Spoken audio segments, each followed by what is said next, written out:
Have you ever stopped to think about how all the amazing stuff you use online, your search engines, social media, the maps on your phone, how all of it can possibly be free?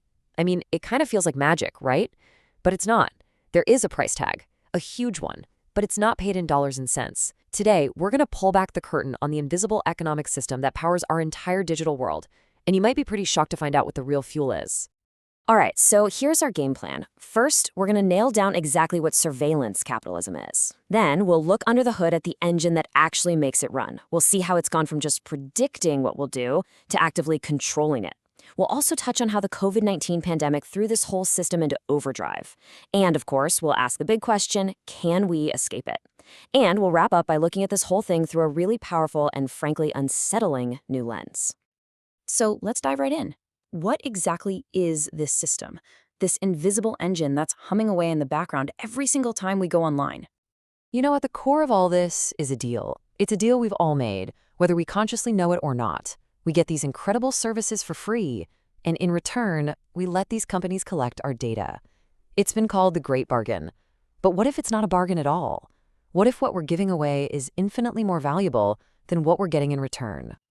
Okay, so here's the formal definition from Harvard professor Shoshana Zuboff, who coined the term. And the words here are chosen very, very carefully. Pay attention to that phrase, unilateral claiming.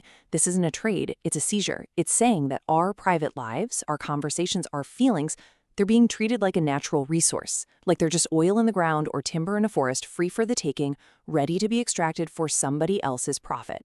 So how does this engine actually work? I mean, how do our simple clicks and likes on a photo get turned into, trillions of dollars for these companies?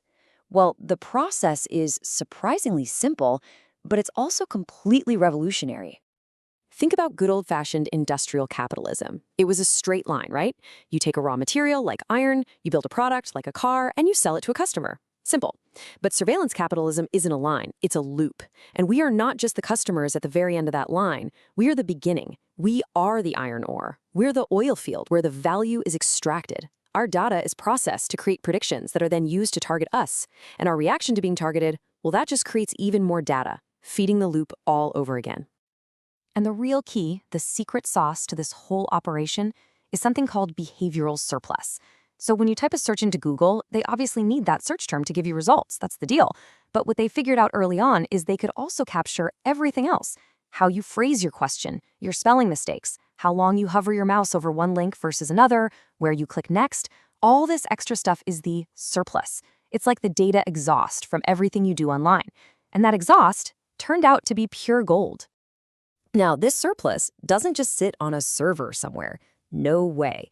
It's fed into these massive AI systems to create a whole new kind of product, a prediction product.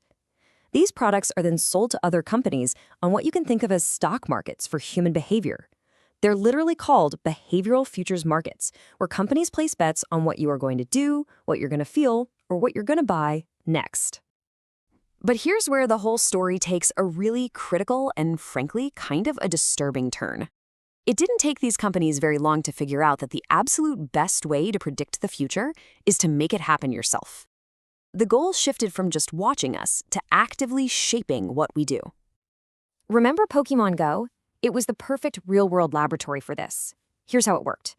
A company, let's say a Burger King, could pay the game's developer to have a rare, desirable Pokemon appear right outside its front door.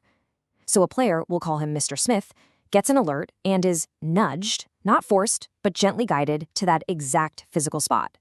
And after the excitement of the catch, he's feeling happy, he's hungry, and he looks up and what do you know, there's a Burger King right there.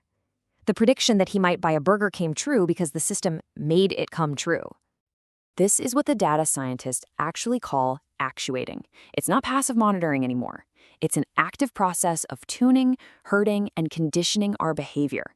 It's about using these tiny, subtle rewards and punishments, these little digital breadcrumbs, to guide us toward whatever outcome is most profitable for the companies involved. And that could be anything from buying a burger to booking a flight, or even just clicking on a particular news story.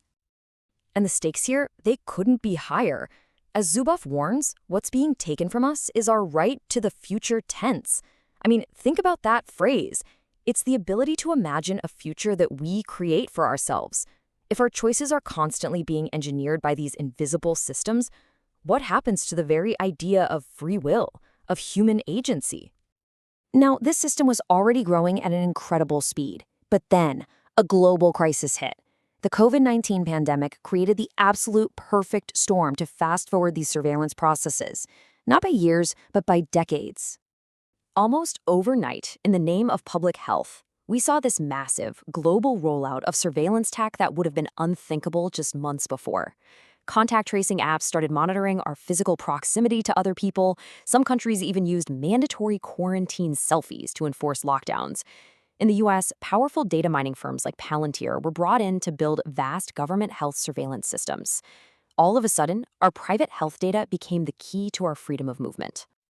And here's the kicker. As the historian Yuval Noah Harari points out, emergencies have this nasty habit of making temporary measures permanent. They fast-forward historical processes.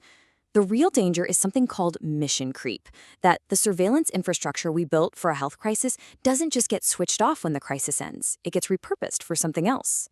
And this isn't just some abstract privacy debate. It has very real consequences that can actually deepen the inequalities that already exist. For example, data from the UK showed that Black ethnic groups had COVID diagnosis rates nearly 3 times higher than white groups. Now, activist groups have warned that this kind of data, when collected at scale, could be weaponized, used to justify more surveillance, more policing, or even denying services to communities that are already marginalized.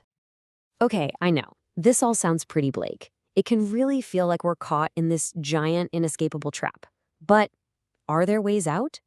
Let's take a look at some of the solutions people have proposed. So, what are the real options on the table? How do we even begin to push back against a system this big? Well, generally speaking, there are 3 main ideas floating around. The first one is pretty straightforward: subscription models. We start paying for services with money to end that free bargain. The second idea is nationalization. Create public, state-run platforms, kind of like public radio or television, that don't have a profit motive. And the third is to regulate these tech companies as information fiduciaries, which would legally require them to act in our best interests, the same way a doctor has to act in a patient's best interest. But, and this is a big but, every single one of these paths has some serious potential downsides. With subscriptions, would these companies really just give up the data goldmine they're sitting on? I don't know. If we nationalize the platforms, yeah, we get rid of the profit motive, but we could accidentally create a state-run surveillance machine, which is a genuinely terrifying thought.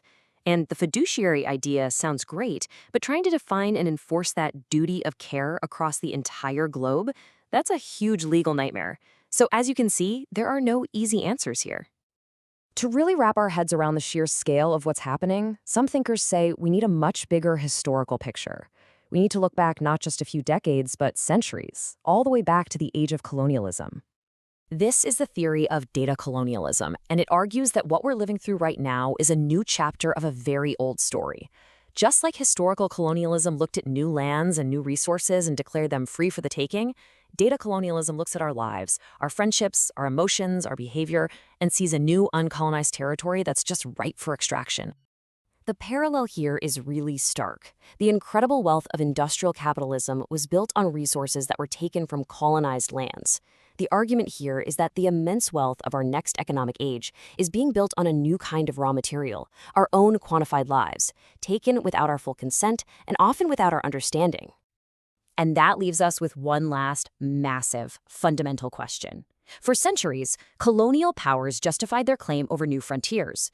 Well, today, the new frontier is the data shadow of our own lives. So the question we all have to start asking ourselves is this: if our lives are the new territory to be claimed, who has the right to plant the flag?